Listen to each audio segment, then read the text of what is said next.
नमस्कार दोस्तों, मैं हूं आपका साथी अतुल सिंघल। स्वागत है आपका हमारे खास कार्यक्रम नमो इम्पैक्ट में।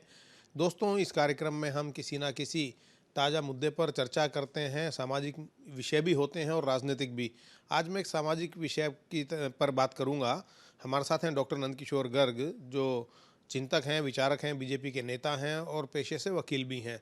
और मैंने इसलिए कहा कि पेशे से वकील हैं, उनका परिचय इसलिए दिया क्योंकि मैं वकालत की बात करने जा रहा हूं। अखबार में खबर छपी जिसने हमारा ध्यान खींचा, वो ये थी कि 30 हजारी कोर्ट में वकीलों ने गोलियां चलाई और बाकायदा फ़ोटो भी छपी। पुलिस ने उस पर एक्शन भी लिया है। लेकिन सबसे बड़ा विषय ये है कि जो कानून का मंदिर जिसको बोलते हैं, अदालत परिसर में, वहाँ पर अगर कोई वकील कानून को हाथ में लेता है, खुद गोलियां वो चलाते हैं, तो ये कितना जायज़ है डॉक्टर साहब? मैं समझता हूँ कि देश में कुछ चीज़ों में जो पतन हुआ है, तो हमारे कहाँ बड़े बड़े एडवोकेट्स जब देश की आज़ादी जिन्होंने लड़ाई लड़ी, वो मैं समझता हूँ 50% से ज़्यादा अच्छे एडवोकेट थे, नामी ग्रामी। 20-25% बड़े बड़े पत्रकार थे, बड़े बड़े प्रोफेसर थे। तो एक देश जनूनी लोग होते थे जो इस काम इन चीज़ों में आते थे।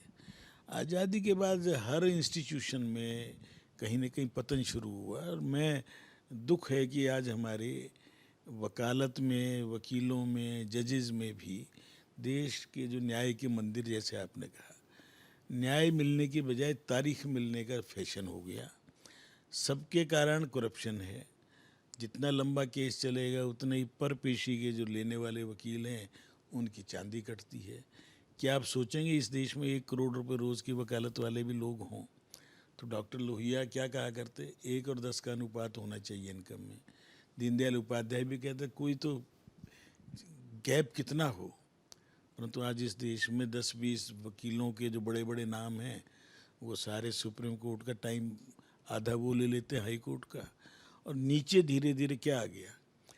ये पहले इसी विषय पे बात करते हैं। आपने इस विषय को कई बार उठाया, मैंने सुना आपके भाषणों में कि जो जज हैं, जज की तो तनख्वाह तय है, लेकिन वकीलों की तनख्वाह तय नहीं है। वो 1 रुपये से लेके 1 करोड़ रुपए तक ले सकते हैं।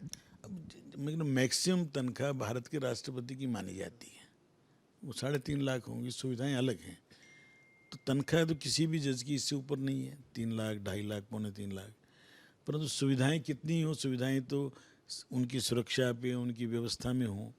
परंतु एक दिन में वकील की कमाई, अगर मैंने कहा अगर 1-1 करोड़ रुपए की हो, ऐसे वकील तो बहुत हैं जो 2.5 लाख रुपए कम से कम लेंगे, 5 लाख, 5 लाख लेंगे। वो 10% और जोड़ते हैं, वो मेरे मुंशी 11 लाख, 21 लाख, 31। कॉरपोरेट वालों ने और महंगे कर दिए। उनको जल्दी न्याय चाहिए, बड़े बड़े उनको वकील चाहिए। तो ऐसे भी वकील हैं जो लंदन रहते हैं और स्पेशल जहाज़ से इंडिया में आते हैं, उनका तो चलो खर्च हो गया। परंतु न्याय आम आदमी को तो न्याय नहीं मिल पा रहा। जिला लेवल पे किस प्रकार गोलीबारी तक हो जाती है। अभी मेरठ का घटना आई, पहले प्रयागराज में हुआ। और दिल्ली का तो मुझे एस्टॉनिशिंग लगता है, मुझे शर्म आ रही है कि 30 हजारी, जहाँ पर हमारे इतने डिस्ट्रिक्ट लेवल का सबसे बड़ा कोर्ट है देश का, वहाँ वकील आपस में गोली चला रहे हैं। अब तक क्या था कि वकील छोटी छोटी बात पे हड़ताल कर लेते थे कि किरण बेदी ने हमें ये कर दिया, हमें पीट दिया, या कि पूरे मोहल्ले में भी कोई वकील पिट जाए तो अगले दिन उस जज हड़ताल करते थे, स्ट्राइक। क्यों भाई, तुम स्ट्राइक क्यों कर रहे हो? सफरर कौन है? कोई पूछने वाला नहीं ना। आज नॉन अटेंडिंग लॉ करके आ गए। बिहार जैसे जैसे लॉ मिनिस्टर ही दिल्ली के नकली फर्जी डिग्री के आधार पर वकील भी बने हुए थे, लॉ मिनिस्टर भी बन गए। ये बड़ा गंभीर विषय है। बीच बीच में ऐसी बातें उठती हैं कि जितनी छोटी अदालतें हैं उसके अंदर बहुत सारे लोग नकली डिग्री के साथ प्रैक्टिस करते हैं और उनके ऊपर कोई चेक बैलेंस नहीं है। इसलिए सुप्रीम कोर्ट ने आदेश दिया था 8-10 साल पहले, जब मेरा ये कांड 2015 का था शायद, ये कहा था सबकी जांच की जाए। सबको आदेश दिया, सब डिस्ट्रिक्ट बार काउंसिल, ये वो जितने भी स्टेट हैं। लागू क्यों नहीं हुआ? क्यों? लागू तो करना आपके वकीलों नहीं था ना। कहने हमारे पास उतना फंड नहीं है कि वेरिफिकेशन करा। अरे आज की डेट में डिजी लॉकर बन गए हैं, सारी व्यवस्थाएं हैं। ये काम 3 दिन में हो सकता है। पूरे देश में कितने होंगे? 4-5 लाख वकील होंगे। प्रैक्टिसिंग उसमें से अलग कर लो, दूसरे अलग कर लो, तो जांच करने का काम मेरे हिसाब से तो 1 महीने में हो सकता है, करने की नीयत हो तो। और नकली लोग या केवल काला कोट पहन के क्रिमिनल जो घुस गए, उन्होंने इस पेशे को बदनाम कर रहे हैं। इसलिए मैं समझता हूँ दिल्ली बार काउंसिल वालों को 30 का संज्ञान लेना चाहिए। जिस प्रकार जो नेशनल मेडिकोज हैं, उनकी काउंसिल हैं, चार्टर्ड अकाउंटेंट की, वो तुरंत एक्शन लेते हैं कि आपने हमारे पेशे को बदनाम किया। तो इनको जो जितने अरेस्ट हुए 3-4 5-4 भागे हुए, इनके ऊपर मैं समझता हूँ दिल्ली बार काउंसिल और दिल्ली स्टेट के जितने हमारे पदाधिकारी हैं उनको तुरंत ध्यान देना चाहिए और उनको पहले तो उनको डिबार करें, उनका लाइसेंस वापस लें।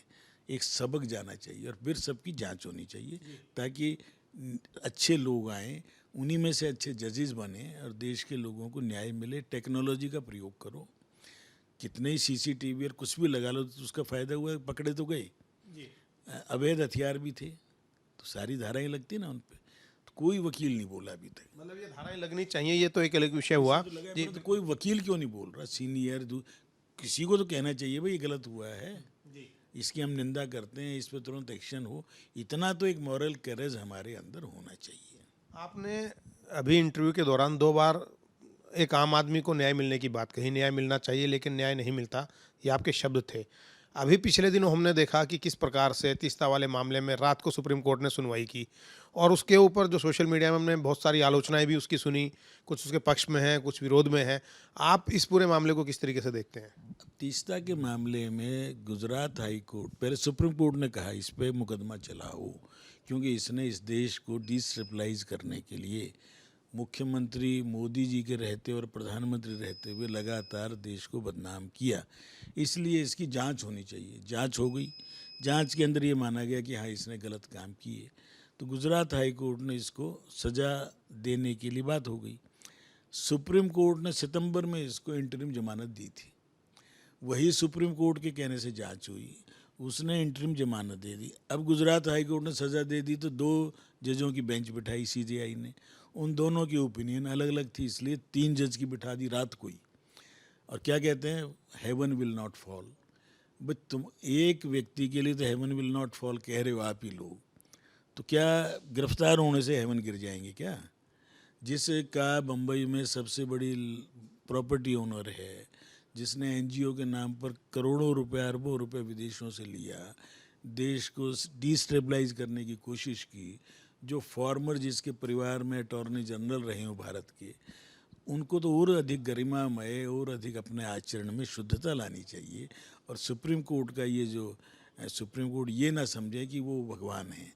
मतलब रात के टाइम 2 बार इस बेंच लगनी, ये सुबह भी हो सकता था, ये भी कह सकते थे भाई एक दिन कल हम सुनवाई करेंगे, इतनी देर कोई पुलिस एक्शन ना ले गुजरात पुलिस, परंतु रात को 9 बजे 10 बजे बेंच बैठना 3-3 जजेस की, और फिर वो ये कह देना, ये शब्द प्रयोग करना कि क्या फ़र्क पड़ता है 7 दिन गिरफ्तार नहीं करें तो हेवन विल नॉट फॉल। यही बात आम आदमी के लिए क्यों नहीं है? आम आदमी कोई गिरफ्तार हो जाए उसके लिए तो ये सोच नहीं है। तीस्ता सीतलवार एक सेलिब्रिटी परिवार है, अमेरिका में सबसे बड़े प्लॉट के अंदर जो कोठी में रहती हूँ उनकी, क्योंकि उनका परिवार सारा जजेस का है। मैंने तो यहाँ तक अभी सोशल मीडिया पे पढ़ा कि उनके शहीद भगत सिंह को सज़ा दिलाने वाले, सैंडर्स को बचाने वाले इनके पूर्वज रहे हैं। बिल्कुल, हमने भी ये बात सोशल मीडिया पे पढ़ी है। बहरहाल हमसे बात करने के लिए बहुत बहुत धन्यवाद। और डॉक्टर साहब ने बड़ी गंभीर बातें कहीं, गंभीर विषय उठाए कि जिस प्रकार से रात को अदालत बैठती है, कुछ लोगों के लिए या विशेषाधिकार, ऐसा संदेश जाता है कि उनको विशेषाधिकार प्राप्त है, ऐसा संदेश कम से कम लोगों में नहीं जाना चाहिए। न्याय होना भी चाहिए और न्याय दिखना भी चाहिए। देश के हर व्यक्ति को सस्ता, सुलभ और जल्द न्याय मिले, तभी इस न्याय व्यवस्था की सार्थकता मानी जाएगी। कैमरा पर्सन वीरेंद्र मिश्रा के साथ अतुल सिंघल, दिल्ली।